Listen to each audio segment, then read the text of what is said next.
आज के समय में लोगों को ये लग रहा है कि एआई आने के बाद डिजिटल मार्केटिंग बिल्कुल डेड हो चुकी है। अब इसमें कोई भी काम करने का मतलब नहीं बनता है। डिजिटल मार्केटिंग को एआई ने बिल्कुल खत्म कर दिया है और बिल्कुल डेड हो चुकी है। इसमें कोई भी तरीके का स्कोप आगे फ्यूचर में नहीं दिख रहा है। लेकिन एक छोटा-सा मैं आपसे सवाल करना चाहता हूँ कि एआई आने के बाद ना बहुत चीज़ें यहाँ पर अप्स एंड डाउन हुई है, बहुत चीज़ों को रिप्लेस किया गया है। लेकिन जॉब मार्केट हो या फिर एआई के बारे में रिसर्च करना हो या फिर एआई से कंटेंट क्रिएशन हो, ये सब काफ़ी ज़्यादा ईज़ी हो चुकी है। लेकिन एआई ने यहाँ डिजिटल मार्केटिंग को अभी भी डेड नहीं किया है और ये डेड कर भी नहीं सकता है। इसका मैं 3 सबसे बड़ा रीज़न बताता हूँ। मान के चलो आप एक क्लाइंट के लिए काम कर रहे हो, तो एआई के माध्यम से आप काम करवाओगे तो 100 से 200 आर्टिकल आप उससे लिखवा सकते हो। लेकिन क्लाइंट को इससे कोई फ़ायदा नहीं होने वाला है। क्लाइंट को सिंपल चाहिए हो, को लीड्स चाहिए होगा और देन उसको सेल्स चाहिए होगा और उसको बिज़नेस को ग्रोथ चाहिए होगा। तो ये एआई कभी भी नहीं कर सकता है। लीड लाने के लिए यानी कि क्लाइंट लाना कभी भी एआई का काम हो ही नहीं सकता है और इसको कभी भी रिप्लेस नहीं कर सकता है। बिकॉज़ किसको क्या चाहिए, किस टाइप के वेबसाइट चाहिए, किस टाइप की सर्विसेज़ चाहिए, क्या रिक्वायरमेंट है, एआई कभी भी नहीं जान सकता है। यानी कि ह्यूमन माइंड को कभी भी वो रीड नहीं कर सकता है। देन कंपनी के सेल्स चाहिए भाई, जैसे ही कंपनी अगर आपसे कोई काम करवाती है, जैसे एसईओ करवाती है, तो अगर आप एसईओ का सर्विस दे रहे हो, तो कंपनी को चाहिए सेल्स चाहिए। जो भी हो बिज़नेस का, जैसे क्लॉथिंग बिज़नेस में उसको सेल्स चाहिए, ना कि उसको कंटेंट आप डालकर दे दो एआई से लिखाकर तो उसको सेल्स आ जाएगा, ऐसा नहीं होगा। उसको सेल्स चाहिए तो उसके लिए एसईओ करना पड़ेगा। उसमें भी एआई कुछ नहीं कर सकता है। एआई लोगों को नहीं बोल सकता है कि आप इसके वेबसाइट पर जाओ और उस वेबसाइट से प्रोडक्ट को परचेज़ करो। तो एआई कभी भी इसको भी रिप्लेस नहीं कर सकता है। कंपनी का ग्रोथ के भी यहाँ पर एआई कभी भी रिप्लेस नहीं कर सकता है। अब सेकंड पॉइंट्स मैं बताता हूँ कि एआई के माध्यम से आप आर्टिकल राइटिंग करा सकते हो, एडवर्टाइज़मेंट के लिए एड स्ट्रेटजी बना सकते हो। एआई आराम से आपके आर्टिकल लिख देगा, डेटा को एनालाइज़ भी कर देगा और सुपर फास्ट कर देगा। यहाँ पर अगर ह्यूमन बीइंग सिर्फ कंटेंट राइटिंग के भरोसे बैठा हुआ है, तो मैं ये कह सकता हूँ कि उसको ईज़िली एआई से रिप्लेस किया जा सकता है। लेकिन एआई से आप ब्रांड प्रमोशन नहीं करा सकते। वो ह्यूमन का इमोशन है जो कंटेंट के साथ जुड़ती है, वो आप एआई से नहीं करा सकते हो। देन लॉन्ग टर्म मार्केटिंग के लिए, स्ट्रेटजी के लिए ह्यूमन को कभी भी एआई से रिप्लेस नहीं करा सकते हो। तो ये भी आपको सबसे ज़्यादा इंपॉर्टेंट रीज़न होती है जो एआई कभी भी डिजिटल मार्केटिंग को डेड नहीं होने देगा। देन अगर आपकी ब्रांड हो या फिर अगर आपकी कंपनी है, तो उसका ट्रस्ट एंड रिस्क मैनेजमेंट होता है जो एआई कभी भी रिप्लेस नहीं कर सकता है। मान के चलो कि आपकी कंपनी के ऊपर में लीगल एक्शन ले लिया है, तो आपको एआई से कभी भी उसको लीगल एक्शन को जवाब नहीं दे सकते हो। यानी कि आपको लीगल टीम चाहिए होगा लीगल नोटिस को काउंटर करने के लिए। अगर एआई से काम कराते हो तो हो सकता है कि एआई ने जो ऑप्शन दिए हैं, हो सकता है कि वो आपका केस कुछ अलग हो, तो इस केस में आपको लीगल इश्यू आ सकती है। तो एआई कभी भी रिस्क मैनेजमेंट हो या फिर ट्रस्ट हो, वो आप एआई से नहीं करा सकते हो, रिप्लेस नहीं करा सकते हो। अपना ब्रांड का रेपुटेशन है, हो सकता है आपने ऐसे आर्टिकल जनरेट करा दिए हो या फिर ऐसे वीडियो जनरेट करा दिए हो, जो कहीं न कहीं यूट्यूब हो या फिर गूगल हो, लोगों का कल्चर हो या फिर लोगों को डिग्निटी हो, उसको अगर हार्म करती है, तो एआई के माध्यम से आप इस तरीके का कंटेंट क्रिएशन कराओगे, तो आपकी ब्रांड का रेपुटेशन डाउन हो जाएगा। आपका एड कॉस्ट भी आपको बढ़ जाएगा और उस टाइप के एड जनरेट कराओगे, तो आपको लीगल इश्यू भी आ जाएगा। तो इसी तरीके से ना एआई, ये सब जो मैंने आपको कुछ-कुछ पॉइंट्स रखे हैं, ये सबको एआई रिप्लेस कभी भी नहीं कर सकता है। तो जो भी लोग ये बोल रहे हैं कि डिजिटल मार्केटिंग डेड हो चुकी है, मैं तो मानकर चलता हूँ कि डिजिटल मार्केटिंग डेड नहीं हुई है, डिजिटल मार्केटिंग का तरीका बदल गया है। अब एआई आने के बाद आपको एआई से कंटेंट क्रिएशन करना, क्लाइंट को फास्ट डिलीवर करना, प्रोडक्टिविटी बढ़ाना, एआई का काम अब काफ़ी ज़्यादा इसे डिजिटल मार्केटिंग कंपनी खोलने का अगर आपने इरादा बना लिया है, तो आपको ये पता होना चाहिए कि डिजिटल मार्केटिंग के अंदर में बहुत सारी सर्विसेज़ आती है। जैसे डिजिटल मार्केटिंग के अंदर में एसईओ सर्विस हो गया, उसके बाद कंटेंट राइटिंग का सर्विस हो गया, देन ईमेल मार्केटिंग हो गया। देन अगर इसका लिस्ट मैं गिनाने चलूँगा तो बहुत बड़ा लिस्ट हो जाएगा, क्योंकि इसके अंदर में ईमेल मार्केटिंग भी हो जाती है, देन सोशल मीडिया मार्केटिंग भी हो जाता है, देन एफिलिएट मार्केटिंग भी हो जाता है, देन ऑटोमेशन मार्केटिंग भी हो जाता है। कई लोग आप लोग देखे होंगे कि जैसे इंस्टाग्राम के ऊपर में किसी वीडियोज़ के ऊपर में कमेंट करते हो, तो जो भी पीडीएफ फाइल होती है, लिंक वगैरह अगर आपको चाहिए होता है, तो ऑटोमेटिक आपके डीएम में पहुँच जाता है। चाहे आप कभी भी, आप 24/7 आवर्स आपका ऑटोमेशन चालू होता है, तो उस केस में सोशल मीडिया हैंडल एजेंसी है क्या सोशल मीडिया को ऑटोमेशन में डाल देती है और उसमें आपको ग्रोथ काफ़ी ज़्यादा मिलता है। उसके बाद यहाँ पर देखोगे आप लोग वीडियो मार्केटिंग, ब्रांड के लिए या फिर कंपनी के लिए वीडियोज़ बनाना, उसको ऐड रिकॉर्ड करना, तो एड्स मार्केटिंग भी इसमें आता है। देन ई-कॉमर्स मार्केटिंग भी होती है और वेबसाइट डेवलपमेंट भी होता है। तो ये मैंने 10 जो नॉर्मल तौर पर काफ़ी लोग इसको यूज़ कर रहे हैं, वो मैंने आपको बताया। तो ये सबसे पहले आपको डिसाइड करना पड़ेगा कि कौन से नीश के ऊपर में हमें काम करना है। अब देखो लोग गलती क्या-क्या करते हैं ना, कई लोग जो डिजिटल मार्केटिंग एजेंसी होती है, वो फेल्योर हो जाती है, उनके पास उतने क्लाइंट नहीं आ पाते हैं। उनका मेन रीज़न ये होता है कि जो भी यहाँ पर सर्विसेज़ लेते हैं, जैसे उन्होंने एसईओ सर्विस देना शुरू किया, कि एसीओ सर्विस का अगर चार्ज उसने 10K किया यानी कि 10,000 रुपीज़। अब एक क्लाइंट से वो 10,000 रुपीज़ चार्ज कर रहा है और सेम सर्विसेज़ अगर कोई अलग क्लाइंट आ जाता है, जो क्लाइंट मतलब उतना पेएबल नहीं होता है, 10,000 नहीं दे सकता है। सपोज़ दैट मैं मान के चलता हूँ 2,000 वो दे रहा है। तो भाई सेम ही काम वो 10,000 वाले को कर रहा है और सेम काम यहाँ पर 2,000 वाले को कर रहा है। क्योंकि कंपनी को ये लगती है कि भाई कहीं से पैसा आना चाहिए, चाहे वो 500 रुपीज़ क्यों ना दे रहा हो। तो होता क्या है ना कि कई बार क्लाइंट भी कन्फ्यूज़ हो जाता है कि एक सर्विस अच्छा नहीं दे रहा है, ये 2,000 में भी वही सर्विस दे रहा है और 1,000 में भी वही सर्विस दे रहा है, 10,000 में भी वही सर्विस दे रहा है।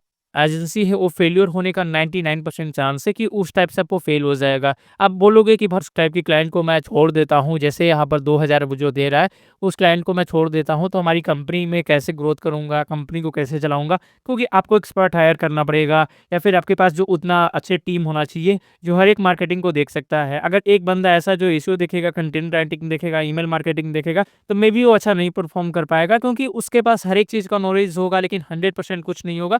और अगर आपकी सर्विस क्लाइंट को सैटिस्फैक्शन नहीं देती है, तो वो क्लाइंट आपके पास दोबारा नहीं आने वाला है। तो इस केस में क्लाइंट के साथ आपका रेपुटेशन अच्छा नहीं रहेगा। तो इसीलिए मैं यही सजेस्ट करता हूँ कि आप लोग सबसे पहले ये देखो कि आप लोग 4 भी लोग अगर हायर कर रहे हो या फिर 4 भी लोग फ्रेंड मिलकर सर्कल शुरू कर रहे हो डिजिटल मार्केटिंग एजेंसी को, तो चारों में 4 फील्ड में एक्सपर्ट होना चाहिए, उस फील्ड के माहिर होना चाहिए। ऐसा नहीं है कि आप 100% जानते हो, हर किसी को नहीं पता होता है, लेकिन कुछ-कुछ आपको पता होना चाहिए। देन जैसे डिजिटल मार्केटिंग एजेंसी लोग खोलते हैं, उसका सबसे पहला जो डाउट होता है ना कि क्लाइंट कैसे लाएँ? क्योंकि क्लाइंट का साइकोलॉजी पढ़ना और क्लाइंट के बारे में लाना यार बहुत ज़्यादा मुश्किल हो जाता है। तो क्लाइंट का लाने का सबसे बेस्ट तरीका ये है ना कि आप सर्विसेज़ अच्छा दो। अब ऐसे कैसे हो सकता है मैं दिखा देता हूँ। सबसे पहले ना आपने एक क्लाइंट को अप्रोच किया और वो अच्छे से सर्विस दिया, ठीक है? तो वो क्लाइंट क्या करेगा ना कि अगर आपकी सर्विस अच्छा रहा है जैसे वेबसाइट डेवलपमेंट का हो, तो वेबसाइट डेवलपमेंट का सर्विस आप अच्छे दे रहे हो, तो वो क्लाइंट किसी और को रेफ़र करेगा। अब जैसे ही वो किसी और को रेफ़र करेगा तो सिंपल है वो क्लाइंट और भी अगर आपका सर्विस अच्छा लगेगा, तो वो और भी किसी को रेफ़र करेगा। तो ये होता है रेफरल क्लाइंट जो काफ़ी ज़्यादा अच्छा चल जाएगा। बाकी सारी एजेंसी जो मार्केटिंग करती है, एडवर्टाइज़मेंट चलाती है, तो ये हो जाएगा फ्री मार्केटिंग हो जाएगा, कोई पैसा कहीं पे करने की ज़रूरत नहीं होगा, आपकी सर्विस ही आपको पहचान बनेगी। सबसे ज़्यादा जो आपको बिज़नेस में यही होता है कि आपकी जो सर्विस है, आपकी जो काम है, वही पहचान बन जाएगा। डिजिटल मार्केटिंग एजेंसी होती है, वो क्या करते हैं, एक क्लाइंट को अच्छा सर्विस नहीं दिया, उससे पैसा 10,000 या 20,000 रुपीज़ ले लिया वेबसाइट डेवलपमेंट के नाम पर और वो अच्छे सर्विस नहीं दिया। तो सिंपल है कि कंपनी के ऊपर में दोबारा से लोग नहीं आएँगे, ट्रस्ट नहीं कर पाएँगे, वो 4 क्लाइंट आएँगे तो वो आपके पास हैंडल नहीं कर पाओगे, आप उसको भी इस टाइप की सर्विस दोगे, तो आपको क्लाइंट फेल्योर मिलेगा और आपकी कंपनी का रेपुटेशन डाउन हो जाएगा। अगर लॉन्ग टर्म के लिए सोचोगे तो इस तरीके से आपको नहीं करना होता है। अगला अप्रोच बता देता हूँ, अगर ज़्यादा से ज़्यादा क्लाइंट चाहिए तो उसके लिए आप गूगल पे सर्च कर सकते हो या फिर एडवर्टाइज़मेंट चला सकते हो, क्योंकि कई एजेंसी होती है या फिर कई लोग होते हैं जो बिज़नेस स्टार्ट कर देते हैं, जहाँ किराना स्टोर हो गया या फिर क्लॉथिंग बिज़नेस हो गया, तो उनका ना ऑफलाइन बिज़नेस होता है और प्रॉपर ऑनलाइन बिज़नेस नहीं होता है, तो उस केस में भी आप उनको ऑनलाइन ले जा सकते हो। जैसे देखोगे काफ़ी सारे कंपनी है, ये देखो एक्टिव फैशन हो गया, देन ड्रेसिंग हब हो गया, नी क्लॉथ हो गया, तो इस तरीके से ना अगर इसको जानना है कि इसके पास वेबसाइट है या नहीं, तो मोर प्लेसेस पे क्लिक करना है तो बहुत सारे मिल जाएँगे। आप सब पर आप एक-एक करके मैनुअली चेक भी कर सकते हो, जैसे ये एक्टिव फैशन हो गया, इस पे क्लिक करोगे तो आपको पता चल जाएगा इसका वेबसाइट है कि नहीं, इस पर क्लिक करना है और ये देखो इसका वेबसाइट है। इस पर आपको एक बार क्लिक करनी है और इसकी वेबसाइट देख लेनी है कि किस टाइप की इसका वेबसाइट है। अगर इसका वेबसाइट रीच नहीं हो रहा है, डाउन चला गया है, अच्छे सेल्स नहीं आ रहे हैं, जैसे ये वेबसाइट देखो लोडिंग स्पीड इसका काफ़ी ज़्यादा स्लो है, मतलब बहुत लेट से लोड हो रहा है। तो इसको अप्रोच कर सकते हो कि मैं आपको सर्विस ऐसा दूँगा जो आपको लोडिंग स्पीड वेबसाइट पर बढ़ जाएगा, ये लोड भी अभी तक नहीं हुआ है। उसी तरीके से जैसे ड्रेसिंग हब है, इसका भी आप देख ले सकते हो, इसमें भी वेबसाइट इन लोगों ने बना रखा है। आप इसको एक बार चेक कर सकते हो कैसा है। तो ये वेबसाइट देखो तुरंत लोड होना शुरू हो चुका है। तो ये भी यहाँ पर देखोगे अगर इसको भी इम्प्रूवमेंट कर सकते हो, ये भी मतलब थोड़ा-सा लोडिंग टाइम लिया लेकिन लोडिंग हो गया है। अब ये देखो कितना अच्छा यूआई एंड यूएक्स बना रखा है, मतलब हर एक चीज़ों को अच्छे से दिखा रखा है। कोई भी चाहेगा तो यहाँ देख सकता है और एक-एक चीज़ जैसे सॉल्व कर सकता है। तो इस तरीके से आपको भी देखना होता है और अगर आप इसको सर्विस अच्छा दे सकते हो तो भाई इसके लिए कोई दिक्कत नहीं होती है, क्लाइंट ईज़िली आ जाते हैं। लोगों को लगता है कि भाई हमारे पास उतने क्लाइंट नहीं आ रहे हैं, लोग परचेज़ नहीं कर रहे हैं, तो आप सर्विस अच्छा नहीं दे रहे हो। सर्विस अच्छा देते हो तो आपके पास लोग आते हैं, ठीक है? तो यहाँ पर भी देख सकते हो काफ़ी है सारे अच्छे हैं, जैसे यहाँ पर कोई शॉप नाउ पर क्लिक करेगा और यहाँ से शॉपिंग कर सकता है। अब ये देखो इसका फिलहाल खुल ही रहा है, तो भाई कैसे होगा? इस तरीके से क्लाइंट को अप्रोच करना होता है। अप्रोच करने का मतलब ये नहीं है कि सिंपल उसको मैसेज कर दो या फिर उसके पास कॉन्टैक्ट करके फ़ोन करके बोलोगे तो उस तरीके से आपको नहीं मिलने वाले हैं। आपको एक प्रॉपर लिस्ट भेजना पड़ेगा कि मैं ये सब सर्विसेज़ देता हूँ, मेरा प्रॉपर एक एजेंसी एजेंसी है, इसके अंदर में इतने लोग टीम में काम कर रहे हैं, आपका वेबसाइट अभी डाउन हो रखा है, इससे आपका सेल्स नहीं बढ़ रहा। इस तरीके से उसको समझाना होगा कि आपके फ़ायदे के लिए है, ना कि हमारे लिए है। इस तरीके से जब समझाना आपको अप्रोच पता लग जाएगा ना, तो आपके पास ये ऑटोमेटिक क्लाइंट आ जाएँगे। आपको कोई कहीं से एडवर्टाइज़मेंट कराने की ज़रूरत नहीं है, ना तो आपको इसके पास कोई कॉन्टैक्ट करने की ज़रूरत है, कई वेबसाइट के पास। क्योंकि होता क्या है कि एक क्लाइंट के साथ अगर अच्छे से वेबसाइट डिलीवर कर लेते हो, प्रोजेक्ट को टाइम पर डिलीवर कर देते हो, तो लोग अपना आपको रिकमेंडेशन बेसिस पे क्लाइंट देते हैं। तो ये भी एक बहुत अच्छा अप्रोच है जो आमतौर पर आपको मिलेगा नहीं, लोग ऐसे बताते नहीं हैं। यहाँ पर देखोगे बहुत स्लो में लोड हुआ है। इस तरीके से आपको नी क्लॉथिंग हो गया, इंडियन क्लॉथिंग हो गया, नियो फैशन हो गया, काफ़ी बिज़नेस होती है क्लॉथ्स का बिज़नेस, उसमें देखोगे तो वेबसाइट का होगा ही नहीं। जैसे 16 जुलाई हो गया तो इसमें भी अवेलेबल है। तो एक बार आपको चेक कर लेना है कि किस में नहीं है, अगर नहीं है तो उसको आप अप्रोच कर सकते हो। अब ऐसा नहीं है कि सिर्फ़ यहाँ पर दिल्ली का ही बात हो रखा है, अगर आपको और भी चाहिए जैसे मुझे चाहिए मध्य प्रदेश विद्या क्लॉथिंग है, इसका में भी वेबसाइट देखोगे नहीं है। तो भाई वेबसाइट नहीं है, लोगों का रिव्यू बहुत अच्छा-अच्छा गया है। ये देखो 5 स्टार रिव्यू सबसे ज़्यादा गया और 1 स्टार भी गया। लेकिन इस तरीके से आपको देख लेना होता है। बीना गारमेंट है, अब इसमें ही वेबसाइट है तो एक बार चेक करो कि इसकी वेबसाइट कैसा है, कैसा नहीं है। देखोगे तो वेबसाइट काफ़ी ज़्यादा फ़ास्ट लोड हो रही है।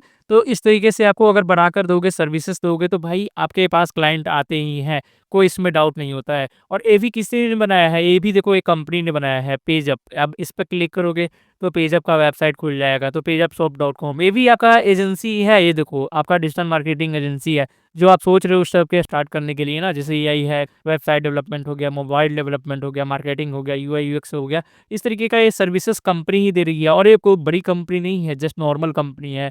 तो आपको भी यही करना होता है, अगर आप इस तरीके का वेबसाइट और इसी तरीके के लोगों से अप्रोच करते हो, तो आपको मिल जाता है क्लाइंट ईज़िली। आप 10 से 15 क्लाइंट अगर हैंडल कर लेते हो और सबको बेस्ट डिलीवर करके देते हो आप प्रोजेक्ट, तो आपके पास इतने सारे कॉल्स आएँगे, इतने सारे मैसेजेस आएँगे कि आप क्लाइंट हैंडल नहीं कर पाओगे। क्लाइंट मिलते हैं लोगों के पास, ठीक है? तो ये मैं सबसे अच्छा तरीका बता दिया हूँ। और एक चीज़ मैं बता देना चाहता हूँ कि कई लोग एचआर ने बता तो दिया कि कैसे स्टार्ट करना है, क्या-क्या करना है, लेकिन इस टाइप की वेबसाइट सेटअप कैसे करना है, क्योंकि ये दिखा है trustshop.com इस टाइप की वेबसाइट कैसे सेटअप करें, हमारे डिजिटल मार्केटिंग एजेंसी के वेबसाइट के ऊपर में कोई भी लोग आएँ तो उसको ट्रस्ट मिले और उसको लगे कि हाँ, इससे हमें अच्छे डिलीवर हो सकती है प्रोजेक्ट और हमसे वो काम करवा सकते हैं।